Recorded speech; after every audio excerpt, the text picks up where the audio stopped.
Okay, so what's this video about? I came across a post about seat entering animations, and this player proposed solutions that I think would completely destroy Star Citizen as a game. And I'm not mad at this player for making the suggestion. I just think that player is there diagnosing the wrong problem and coming up with the wrong solution for it. Okay, this guy says, opinion, seat entering exit animations are too long. And he said, I've said this many times before, don't put obstacles to gameplay. Then the other thing he says that seat entry animations should be cosmetic and players should be instantly transported to the thing. I'll explain in a moment. I'll show you hopefully convince you why I think it's wrong. Let me show you. Okay, so I got a free flight, 100i. That's one of the ships with the worst get-in animations in the entire game. Now on the surface, if I get into the ship, get on the ship. I want to get out of the seat. Hold Z. So it takes a really long time to turn around. Then there's a really slow takeoff, stepping down, and now I got character control. Okay, now let's get back into the seat.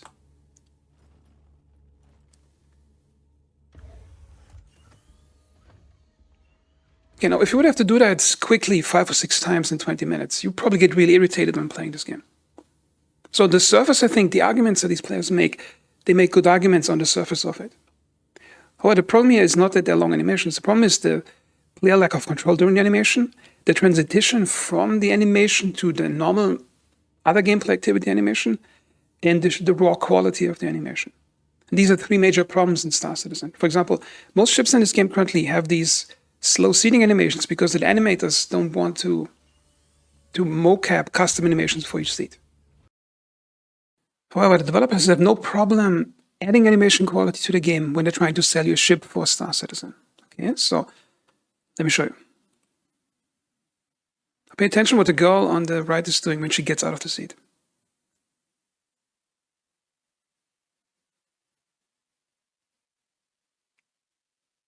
She doesn't perform the sitting animation completely in a separated thought process and then accelerates into running animation. She basically blends out of the sitting into the running because the mocap artist still does that. And as the chair turns got up, notice if you actually try to get into an MSR, any Crusader ships right now, there's about 4 meters of this little roller thing where you sit into it slowly and then it slowly carts you to the front. All because the animators didn't want to put in the quality into Star Citizen. However, they do it for Squadron 42 and for ships for Star Citizen, but not for the actual gameplay. And notice here the running animation, that's my favorite part. They actually have a female mocap artist. Because when a woman runs fast like that, because of the soft parts of her upper anatomy of the chest, there's a torsion movement left and right along the up axis of the character. The problem is in Star Citizen, they mocap the guy running and retargeted it on the female skeleton. Because why not? Why not save the cost? Because no player actually complains about the animation quality. Just wanted to point that out. Now one thing to improve on that is if you use custom mocapped animation. Okay, so let me show you. Now, ironically, one of the ships that has one of the best seating animation is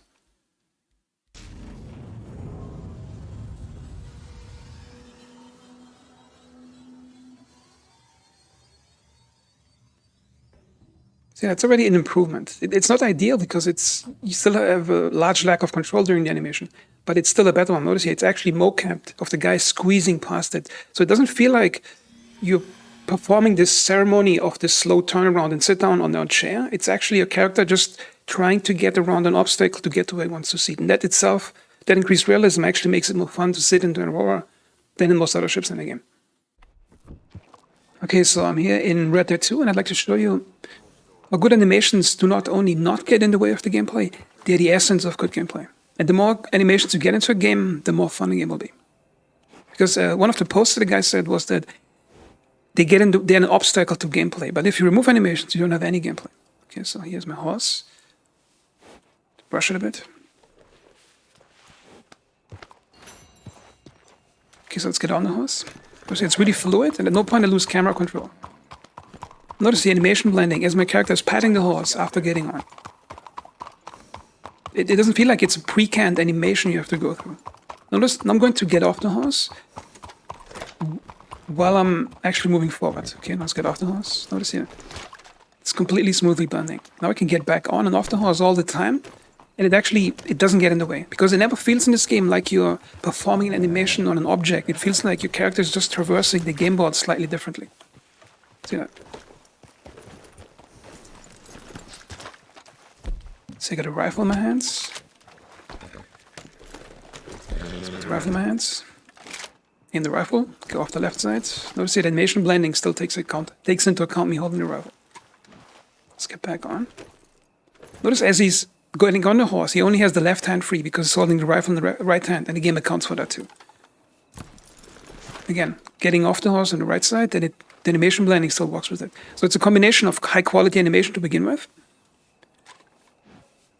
really good animation blending, and no loss of, or limited loss of camera control for the player.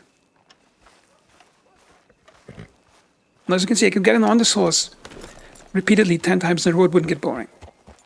Oh, and Star Citizen, it's extremely irritating to get into a ship seat.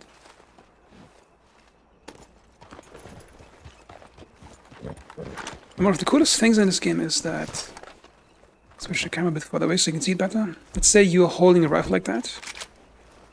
Then you have to switch to a pistol. Look how cool it looks. Your character holding a pistol and holding the rifle in the offhand. Wouldn't that be cool to have that in Star Citizen?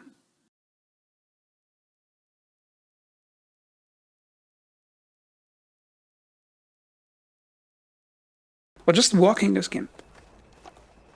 You can walk through mud, through high water, through sand, and any material you walk through. It's just fun to straight walk in this game because of the high quality animations in this game.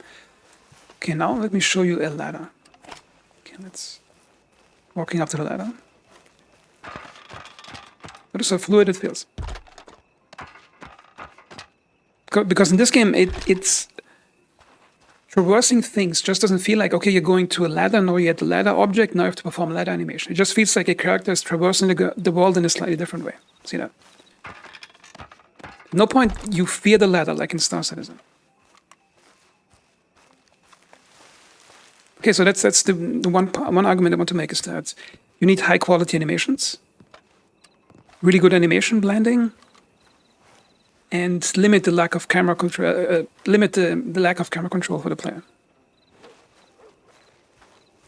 Now, to be fair, there's one thing that Red Dead 2 has an advantage over Star Citizen in terms of that, is that you play this game mostly in third person, so you never lose camera control, even if you're in a really complex animation. However, Star Citizen is mostly played in first person camera, so there's some limits what you can do with the camera, which that game doesn't have to worry about so much. However, for that, there's also a solution. Okay, let me switch to a different game. Let's switch to this game. This is Mirror's Edge 2. It came out 2016. I think it's one of the best animated games on the planet.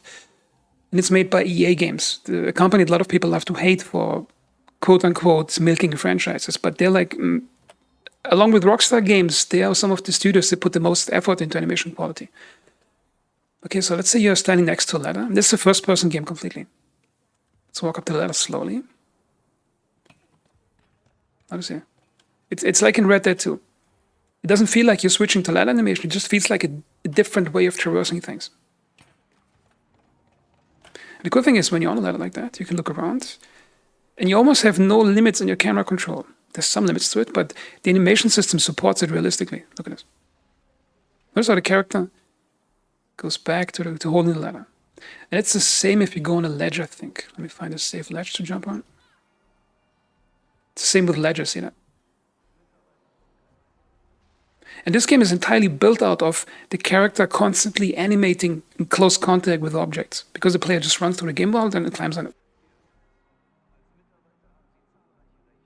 So the argument that animations get in the way of the gameplay is a completely wrong argument, but as Red Dead 2 in this game shows. And these games are entirely built out of traversing and close contact with objects. And if you do it right, it makes the game more fun. This means the games need good animation, so don't give the developers an easy shortcut out of that. Don't tell them to shorten or remove animations just to get it done faster, because then we'll end up with a game full of expensive ships and no animation quality.